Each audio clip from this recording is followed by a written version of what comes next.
Welcome to another episode of Let's Talk Pokemon, the podcast where we talk about everything and anything Pokemon. And again, I will apologize for one more time why I had a delayed episode. This is 2 weeks, another 2 weeks. I obviously have to take complete blame because I really kind of pushed myself a little bit past the limit. If you recall, the last time I was recording, really super short episode because I was just recovering. My voice was kind of still irritated and whatnot.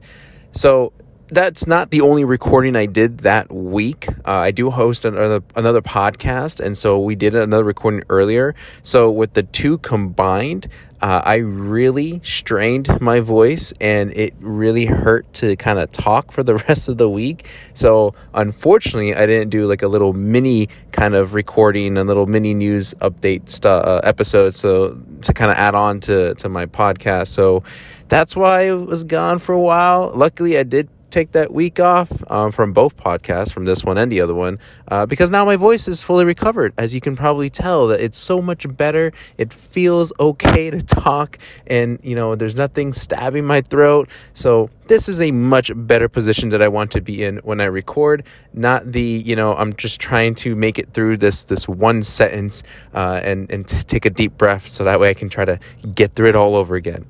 Yeah, I'm pretty sure we've all been that sick. So it's nice to be back. It's good to be back. And there are so many things to catch up on.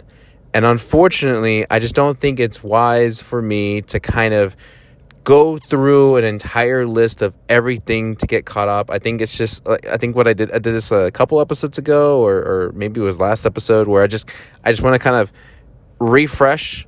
There are 4 things I want to talk about today: Pokemon Unite, Pokemon Go, and the Secrets of the Jungle movie.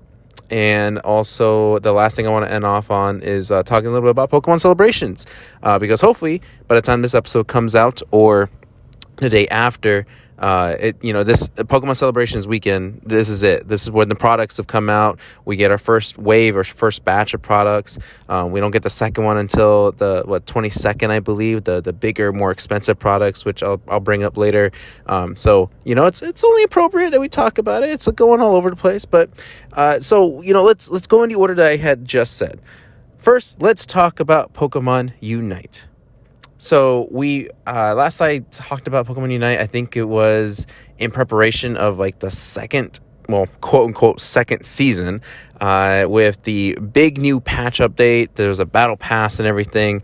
I don't recall if I ever touched on it, but I'm gonna pretend like I never talked about it at least, and then just kind of go from square one. The newest update, like the big update when we ended the battle season 1, I'm going to call it that. Battle season 2 came with so many good updates. First of all, I think the most recognizable, or the most noticeable thing from the get-go was the menu layout. The menu layout is much cleaner, much more solid, much more easy to navigate. It's not a hassle or a frustrating thing anymore when you go into the menu, and then when you're trying to just like look at some items and you want to go back to the menu, you have to go from it all the way from the beginning. Like that one was irritating because it's an extra button press, but still it shouldn't be that way. Menu should be kind of easy transitions in and out.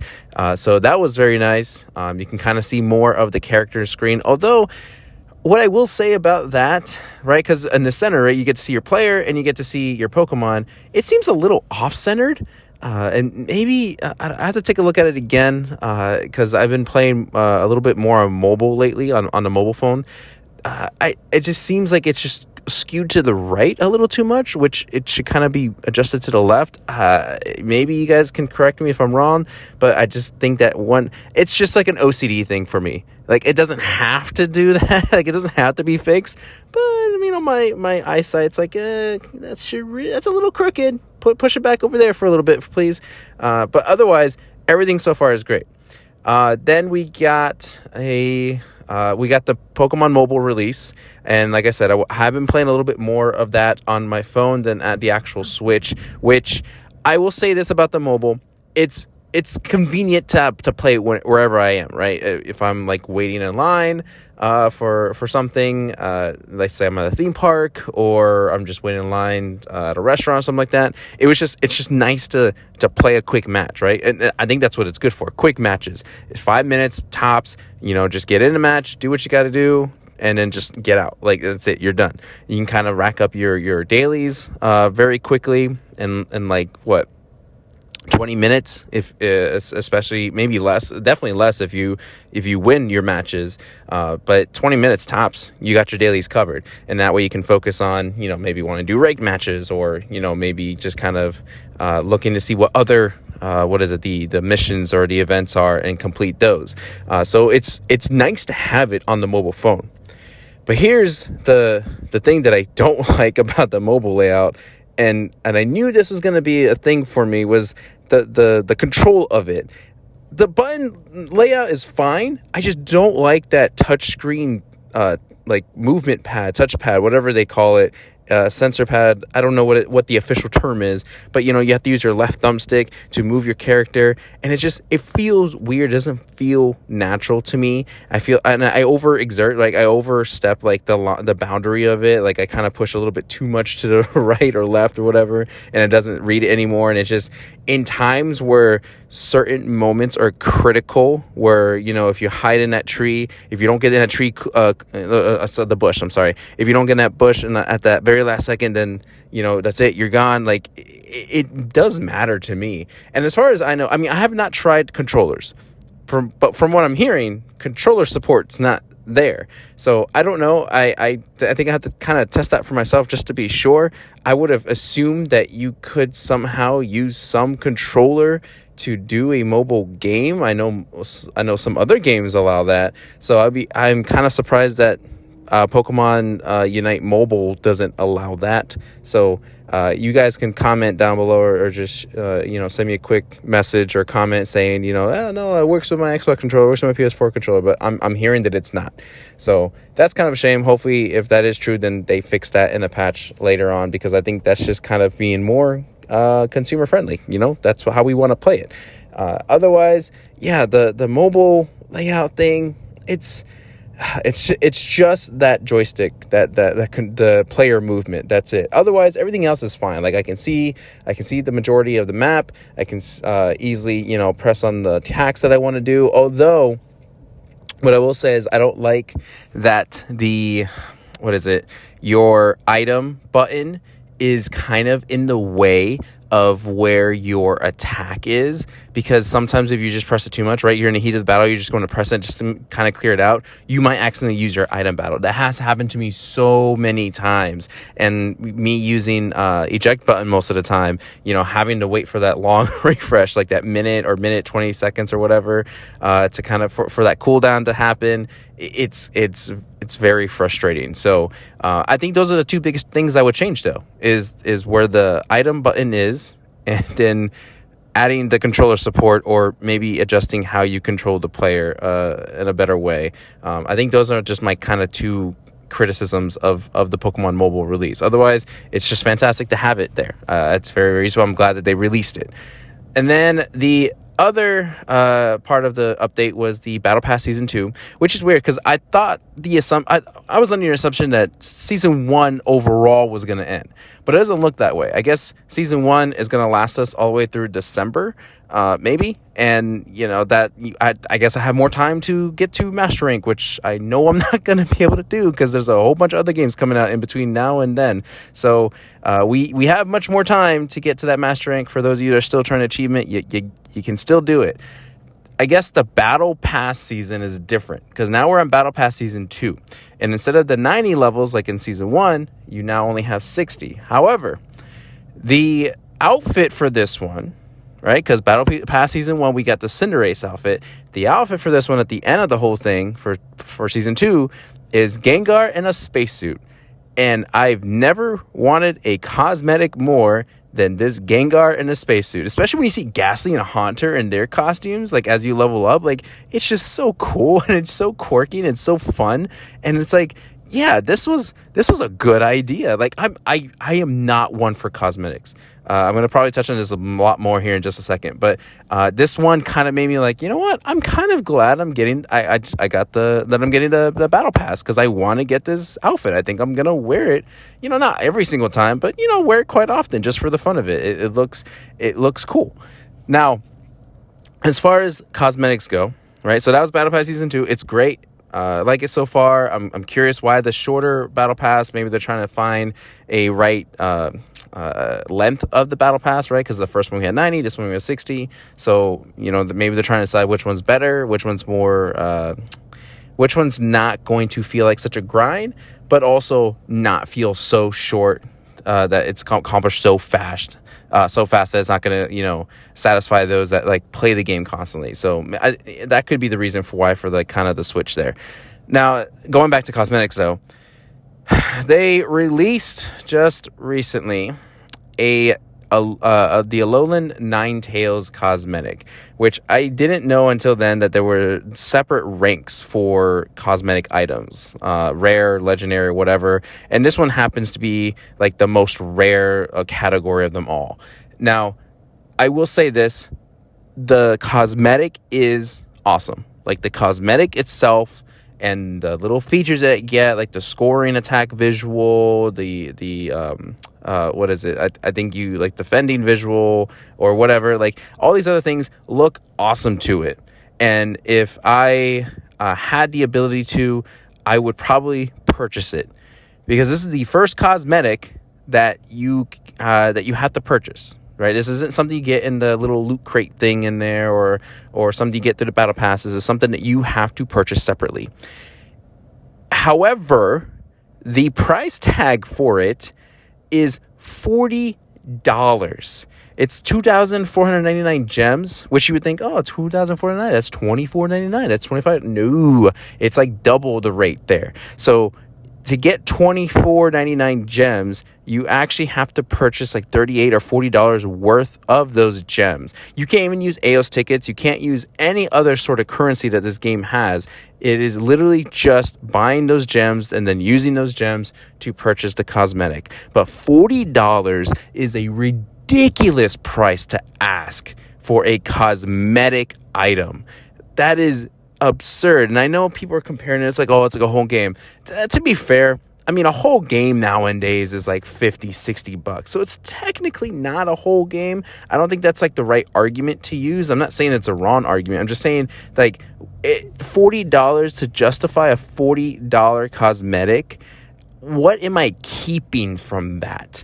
Because as soon as this digital game is done, however many years down, I am not walking away with that $40 that I just spent. It stays within the game. So unless it had, like, I don't know, maybe it came with more items. I don't even know if that's the right way to go about it, right? Because someone could argue that, well, it takes time to develop it, you know, the details and all that. And I get that. I get that someone had to create that and put it in the code for the game and make it work.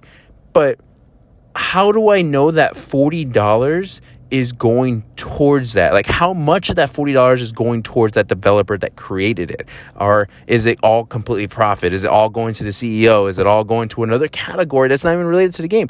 I don't know what that $40 does. Like, it's $40 and that's it. Like, I'm not going to cough out my money if I'm not necessarily going to get satisfaction out of it.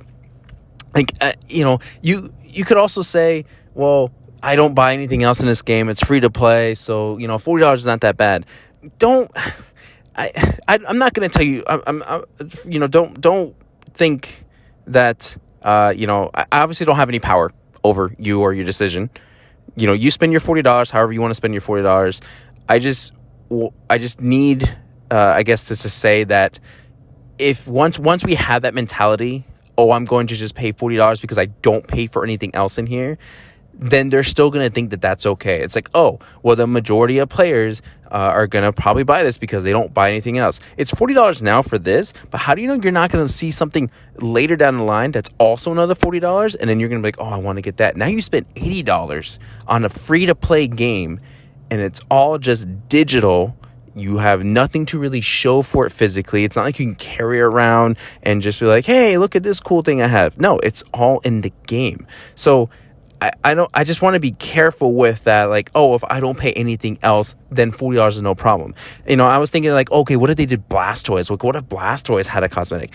For starters, I don't care about cosmetics. I really honestly don't. I don't think I've really spent money on like avatar items or like player items at all. It feels weird to me because like I'm okay with the free stuff that I get. Like I don't need to buy this hat. Like it doesn't need or doesn't do anything for me. So me personally, I've never been a fan of cosmetics. And when it was Blastoise coming up for release, I was like, okay, I'm obviously gonna buy that. That's my favorite Pokemon. So I got I spent the AO tickets on those. Didn't cost me anything. But then the Hollowware for it, I didn't even spend my EOS tickets on that or fashion tickets or whatever currency they wanted to use because I just didn't like it. It just looked weird. Sure, it was a Blastoise Hollowware, but I don't like the look of it, so I'm not going to get it. That doesn't make sense for me to spend my money on something that I don't like. So I refrained myself from that. And now I'm thinking like, okay, what if they do like a sacred legendary, I don't know what it's really called, a cosmetic, a $40 cosmetic for Blastoise, and it looked awesome. Would I get that $40 cosmetic? I don't want to. Like, that's my initial thing is I don't want to. I don't want to give into that $40 like traffic. I just don't. But I mean, in defense of those people that say, oh, I don't pay for anything else. I get that, right? I get it because I can see that for myself falling into that conversation too. And as much as I want to argue myself out of it, I feel like I might just cave in. But at the same time, again, I don't care for cosmetics, so it has to be really cool. If Alolan Ninetales is your favorite character, you pay nothing else for the game, and this animation is astounding to you, go, yeah, spend your $40. Do it. Sure. But we have to be careful of how often or how much like we're really going to do this. Like, if it was 20, okay, 20 for me is still in my head pushing it, but it's okay because again, it's free to play and I know you got to make your money, but for 40, like doubling that though, $40, I mean, it's like if I mean, I don't know if this is a good analogy or not, but it's like if I asked you for a pencil, right? I gave you the pencil, you use it, you're like, hey, thanks, man. And then you're like, hey, so I'm like, remember that pencil that I lent you? Yeah, I'm gonna need your whole car now. Like, now you're just asking for too much. Like, it's very, very aggressive, and I just don't think I like that we just came off of $40 right off the bat. So I'm gonna stop ranting about it at this point because I'm pretty sure we have all heard the same conversations over and over again. I just hope that Unite kind of listens to a lot of the feedback because a lot of people the majority is shouting out that this is not okay. So hopefully they kind of figure out the currency for that. But I think that's the short and sweet of Pokemon Unite. Like I said, a lot of stuff has happened. Oh, we also did get Mamoswine and Sylveon as new playable characters. I have not gotten them. I have no interest in either of those. Maybe Mamoswine, but I'm okay with the characters I have, and I play mainly Blastoise anyway. So if you guys like those characters, try them out. I'm hearing Sylveon is really, really good, but unfortunately is now also getting nerfed in the next patch. So you kind of make your decision there. And that Mamoswine is just like an okay character, but I think his actions, like his attacks and everything, look kind of cool. So to each his own. All right, now moving on from Pokemon Unite, let's go on to Pokemon Go. This will kind of be the only like news update thing where let's talk about October a little bit. Let's go through the blog that Pokemon Go presented out about the Halloween 2021 events going on here for the month of October, and just kind of give our 2 cents here because this month looks a little bit better in terms of or compared to what they've done before. So get ready for the spookiest month of the year. There's much to look forward to this October, including Pokemon Go Halloween, Pokemon in costumes, and a tie-in event with the Pokemon movie Secrets of the Jungle. The Season of Mischief special research story is still ongoing, so there will be more to learn about Hoopa this month too. Now, as far as the breakthrough research encounter, we are getting Yamask. So there's that, although I don't think there's a shiny available for Yamask. I could be wrong, but it's not noted here. That's kind of a bummer, but Yamask is pretty cool. Yamask goes into Cofagrigus. When I first saw this, I was like, man, I kind of wish it was the Galarian Yamask, because I think Yamask was around for quite a bit last year, and they could have easily made Yamask as like a spawn throughout the month. But Galarian Yamask was only available in a special research, I believe, and because I only have one, and I never evolved it because I always do like one of each, right? That's why I always try to catch 2 or 3 of each Pokemon, so that way I can evolve the others and have like, my Yamask and then my Runerigus or my Cofagrigus. So it kind of, I feel like this was kind of a missed opportunity to put Galarian Yamask back out in Research Breakthrough. Yamask is cool in general, but kind of wish maybe that they had reconsidered this. Otherwise, not bad. You still get your weekly 1 Pokecoin bundles every week. That's going to feature a remote raid pass. That's pretty much the highlight of that bundle. We do get some Pokemon coming back in some raids. We have the mythical Pokemon Genesect holding a Dow's Drive. Now this one's fairly new because I think we've had, we had the standard Genesect and then this Genesect with the grass one, I think, maybe. But this one's the water type one, which will be from Friday, October 1st. So it's been going on until Tuesday, October 12th. Now it's not going to be shiny because we do have shiny Genesect available, but that's just the standard regular one. None of the other drive themed ones. So there's this, and the next one is the Altered Form Giratina from Tuesday, October 12th to Friday, October 22nd. And if you're lucky, you might encounter a shiny one. And then finally, to end the month of October, we get Darkrai that knows the attack Sludge Bomb from Friday, October 22nd to Friday, November 5th. And this is the first time that Darkrai will be appearing in Pokemon Go with this particular attack. And if you're lucky, you might encounter a shiny one. Sludge Bomb's kind of a weird move to put on a Darkrai, but hey, I don't know what else you could do because I think it already has Shadow Ball, so there's no point in repeating Shadow Ball. As far as Mega Pokemon, Mega Gengar will be in raids from October 1st to October 22nd, and Mega Absol, I believe this is the first time Mega Absol is coming out, from October 22nd to November 5th. And then we have our usual raid hours every Wednesdays from 6 to 7. October 6th was Genesect. October 13th will be Altered Form Giratina. October 20th will also be Altered Form Giratina. And then October 27th will be a Darkrai. Our Spotlight hours. October 5th was Drifloon, and you could have earned twice the XP for evolving Pokemon. October 12th, this upcoming Tuesday, is Ghastly, and you earn twice the Stardust for catching Pokemon. That one should be a good one, especially since Ghastly is shiny available. Drifloon was shiny available too, but Ghastly is a fan favorite. So I'm pretty sure lots more people will be doing specific Pokemon Spotlight. October 19th, Gothita will be in the Spotlight, and you earn twice the XP for catching Pokemon. And finally, October 26th, Murkrow will be in the Spotlight, and you'll earn twice the XP for evolving Pokemon. Murkrow also is shiny available. The Community Day, which again, either tomorrow or the day that this episode gets uploaded, Community Day is going to feature Duskull. And during the event, you can evolve Dusclops into Dusknoir that will know the charge attack Shadow Ball. So that's pretty cool. I think Duskull is a good choice. I was not aware that his shiny was already available, but Duskull doesn't really appear that often. So it's good that they're giving him a community day, so that way we get that higher chance, that higher increased odds of getting a shiny Duskull, and then a shiny Dusclops, and then a shiny Dusknoir. And then we have our upcoming events. Now, the Pokemon movie Secrets of the Jungle has already come and gone. Well, yeah, has basically already come and gone. It was from Friday, October 1st to October 10th. And you could have gotten the mythical Pokemon Zarude in Pokemon Go. Which the research story, the breakthrough, or the special research story, not that difficult to have done. So hopefully you did get your mythical Pokemon Zarude. And then finally, it was Niantic's birthday on October 6th, and they were giving away a free box to go along with it.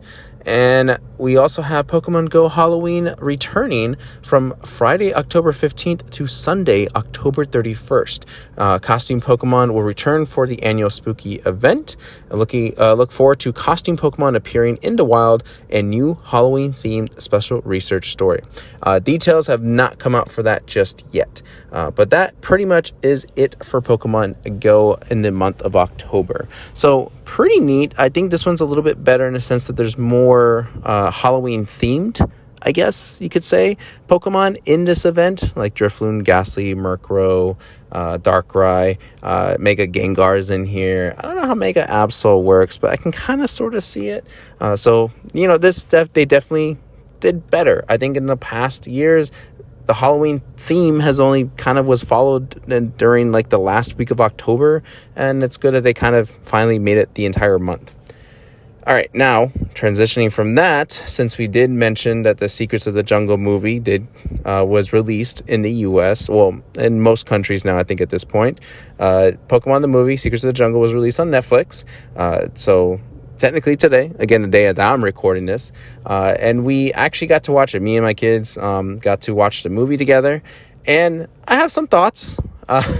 It's definitely, it gives me Pokemon 3 the movie vibes, where Entei was kind of like the dad to the daughter. This one, it's like a Tarzan story where Zarude is raising a human child and has kind of kept him from learning about human civilization. And so when Coco I deeply apologize.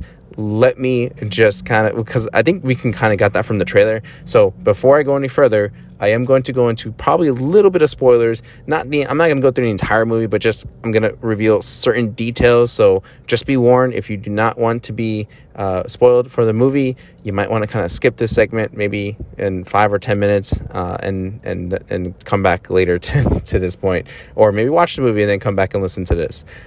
But anyway, so Coco has an incident. Ash rescues him, and Coco is taken to the Pokemon Center or a hospital. I think it's the Pokemon Center though, to recover. And he's shocked that he's like in the city and he sees other people like him, because he's only known Pokemon. He's always thought he was a Pokemon, and so it was weird for him to see all this stuff. And throughout that journey, he ends up, it's a story about like kind of finding one's own identity and your own path and things like that. And this Zarude character, this Pokemon that raised him, really cared for him like a father.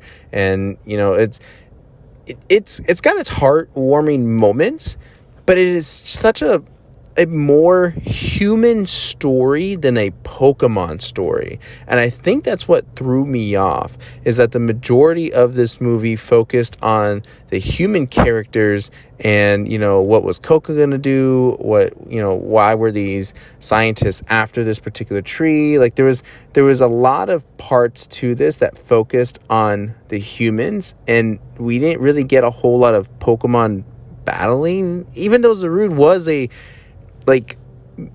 main character. Like you did see him a lot. It just didn't feel like it was enough. Like it was, I don't know. It's not my favorite Pokemon movie for sure. I can't say that I've seen all the Pokemon movies, because there are some that I skipped, but I just felt like this one really could have used more, just more Pokemon in the spotlight. The story has like a deeper message, and it's a good message. It was very just off-putting. That I think that's the only way I can describe it. But it's on Netflix. It's an hour and 39 minutes, I believe. The credits is pretty funny. There are like the Pokemon moments, especially with Cramorant, are pretty funny. Jesse and James they have like maybe one important scene. Otherwise, they almost could have been done without their presence in most of the movie, which is kind of a shame, because usually they're kind of like the what's it called, the comedy break, or the give us the laughs of the movie. So check it out. Let me know what you guys think. I just think it's a meh kind of movie.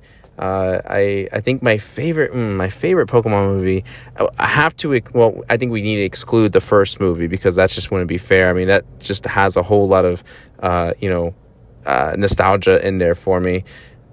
Do I have a favorite? I Choose You was okay. I kind of like that one.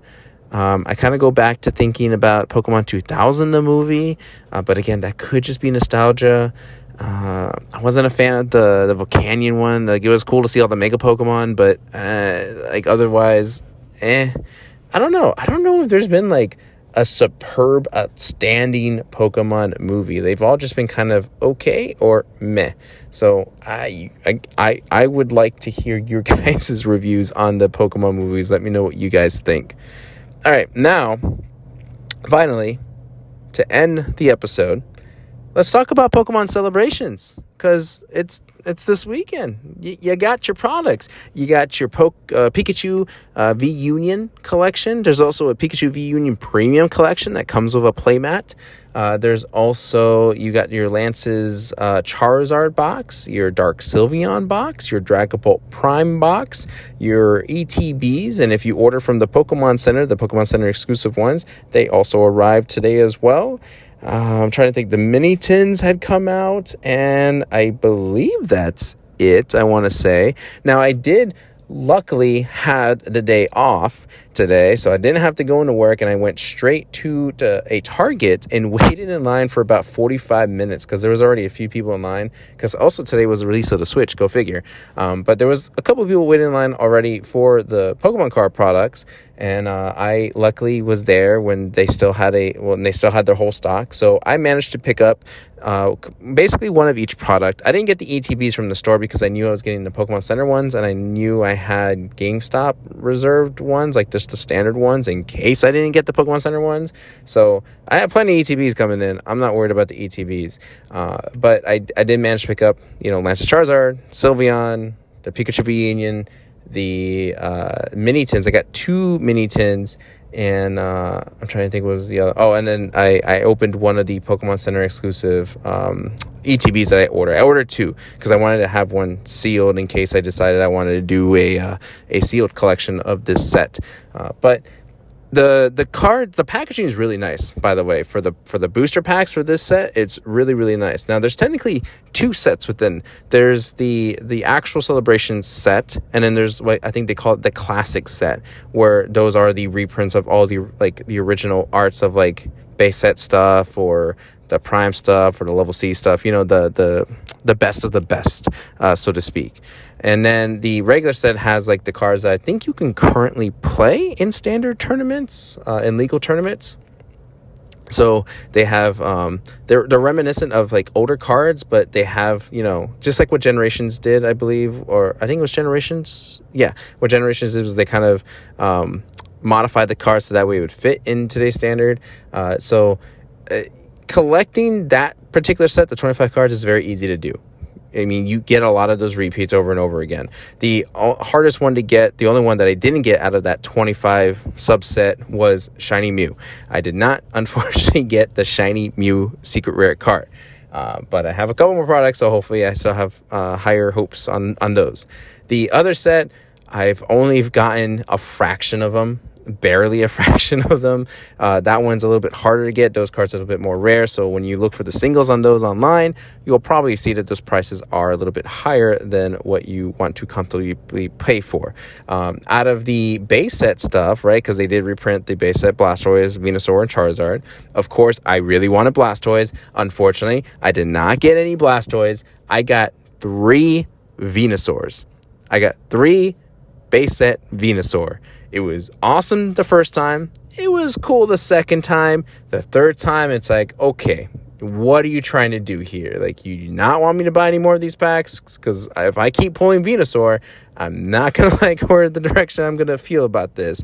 But it was cool to see, like, the Team Rocket returns, or the shiny Magikarp card, or was it Rocket's admin or something like that. Like, it was awesome to see those cards again, and just like kind of hold them and have like some memories about those older ones. There's certain cards I didn't have memories for, stuff, because like I think I stopped collecting, if I mentioned this before, I stopped collecting right around when Gym Heroes or Gym Leaders came out, but I got back into XY. So again, it was just more awesome to see the base set stuff.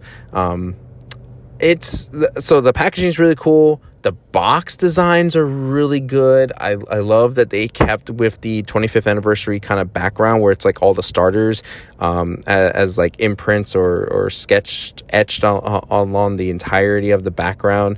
So it was nice to kind of, see them in their colors as well, because the Sylveon was pink, the Charizard was red, the Pikachu was yellow. It was just like, they were very cool boxes, which is, at one point I was like, I don't want to spend so much money, so maybe I shouldn't get 2 of each things in the future. But then after seeing them, like sitting on it, like I put them on a table and I was just looking at them like, man, this looks really cool. Like this would make for an awesome like shelf. So I don't know if I'm gonna stick to that, two per product idea, just to have a sealed collection shelf of this stuff.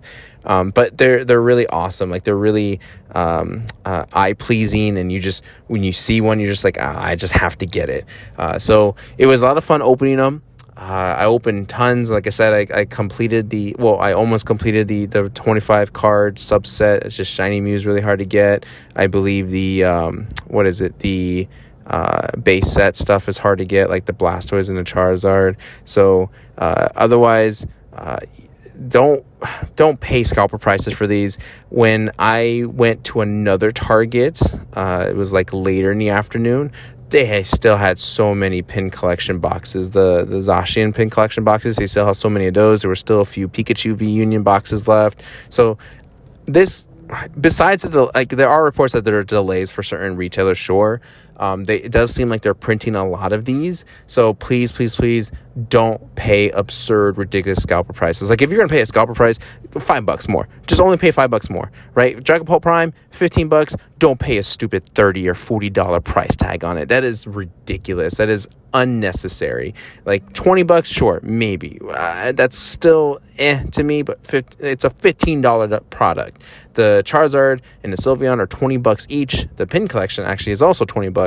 The V Union, I want to say that one's $30. If you get the one with the playmat, it's $40. I could be mistaken on that one, but those are the prices.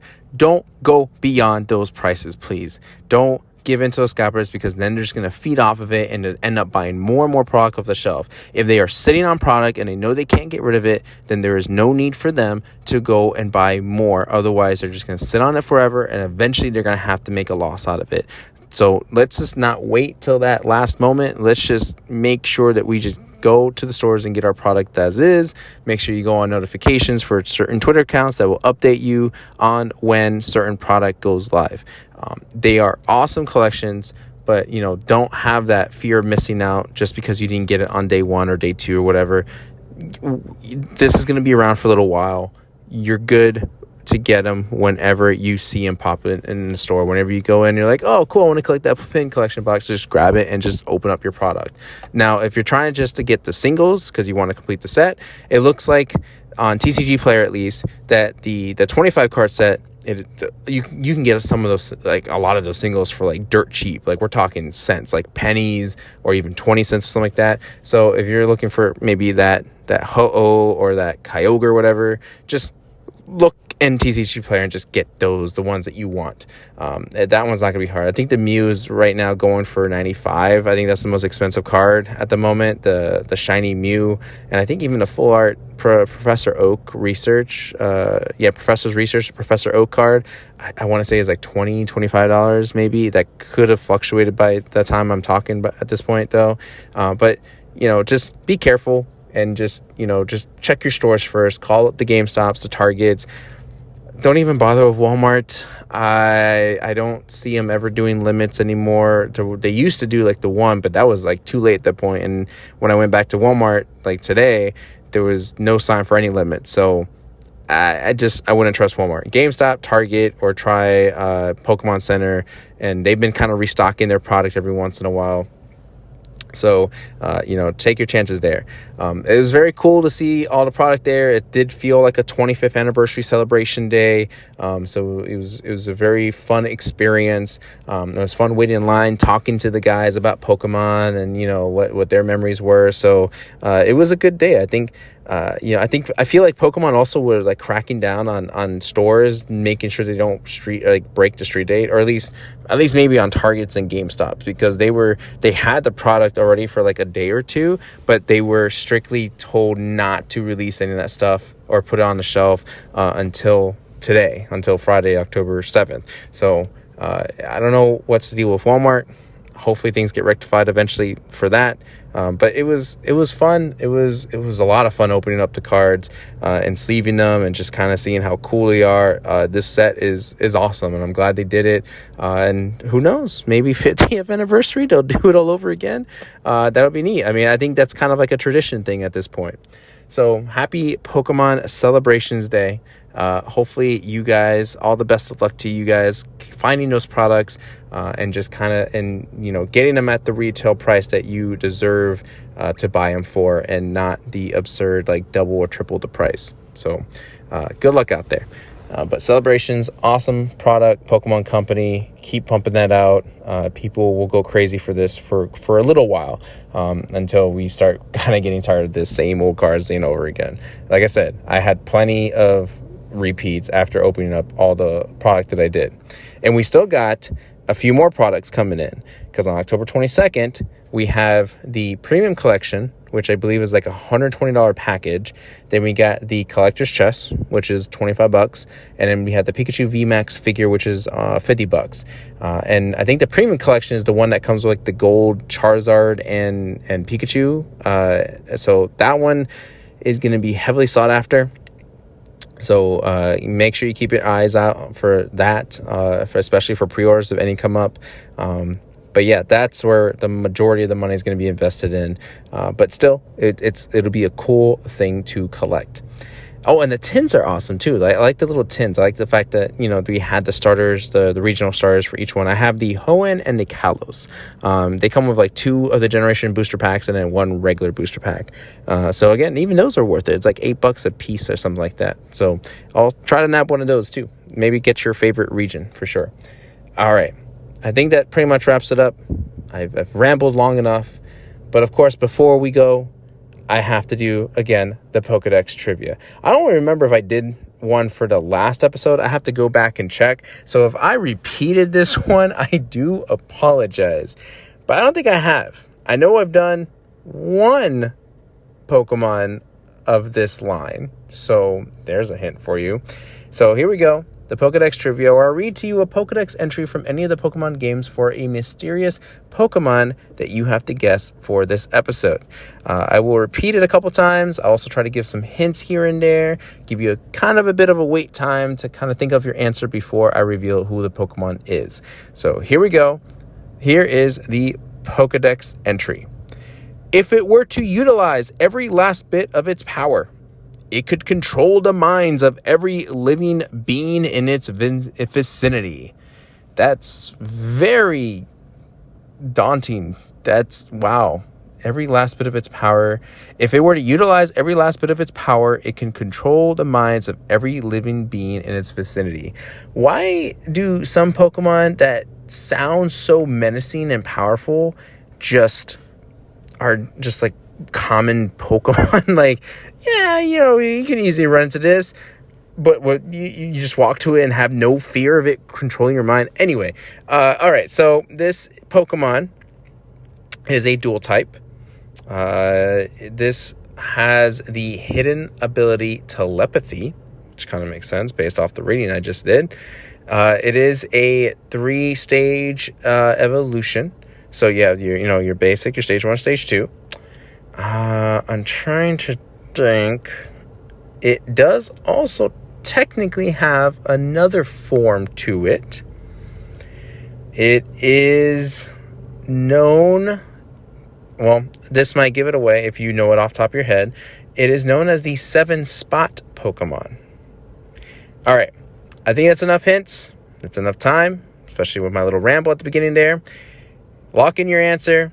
If you got your guess, go ahead. You ready? Because it is none other. Here's the answer.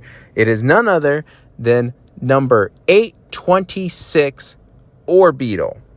Orbeetle, the bug psychic Pokemon. And the other form I was referring to was this Gigantamax form, which has the coolest Gigantamax, I think, out of all the Pokemon that can Gigantamax. I mean, second to Kingler. Well, Kingler's cool, but this one, the whole UFO concept, is just genius. So kudos to whoever created the design. Orbeetle alone too is such a cool looking Pokemon. Taking like a sort of ladybug Pokemon, like, or ladybug appearance, and making it like so menacing and so like alien like, and just, it's such a cool bug Pokemon. Like I immediately liked it as soon as I saw it. I know we did Dottler before, so we're not going to talk too much about that, but let's go ahead and see if there's any trivia on Bulbapedia here. They only have 2 things to say about Orbeetle. No Pokemon have the same type combination as Orbeetle and its pre-evolution. Bug and Psychic? Really? No Pokemon have the same type combination as Bug? It's not Butterfree. My immediate thought was like, what about Butterfree? But no, Butterfree was Bug Flying. Bug and Psychic. That's cool. Yeah, all right. The second piece of trivia, Gigantamax Orbeetle and Gigantamax Corviknight are tied for the shortest of all Gigantamax forms at roughly 45 feet 11 inches. Sure, why not? I believe it. Corviknight though, really? I would assume Corviknight's definitely in one of the bigger tiers. I guess not. But yeah, Orbeetle is, like I said, a really cool design, really cool Pokemon. I think you can catch it in the wild, in the what is it, the gardens or wherever that area is where you go find like Zacian or Zamazenta. I think you can find it in the wild there, or you can just just evolve it from your Dottler or whatever. Is it Blipbub? Oh my gosh, I can't remember its basic form, but you know what I'm trying to say. Definitely worth Pokemon having, especially with that unique type combination. Yeah, I don't see why not. And its Gigantamax form just makes you want to Gigantamax it every single time. Not even just Dynamax, just make sure it can Gigantamax. Okay, that is pretty much it for this episode. Thank you guys so much for being so patient with me. You guys are the best. I truly appreciate every single one of you. Please don't hesitate to reach out to me if you ever want to talk about anything Pokemon or give me some suggestions or feedback or anything at all. I always welcome it. You can find me on social media on Twitter and Instagram at SpartanStrike07. You can find these episodes on YouTube as well. It's just a static screen though, so it's mainly just for audio purposes until I get some time to kind of do some video editing, so I can maybe put some images on topics that I talk about. But my channel is SpartanStrike07 as well. Or you can just email me at SpartanStrike07@gmail.com. Thank you once again. Hopefully, I should be good. I feel good. So I have no excuse not to release another episode next Friday. And hopefully that will be the case. Hopefully I will stick to that then. But yeah. I think that's pretty much it. We'll wrap it up there, and I will look forward to talking to you again about anything and everything Pokemon.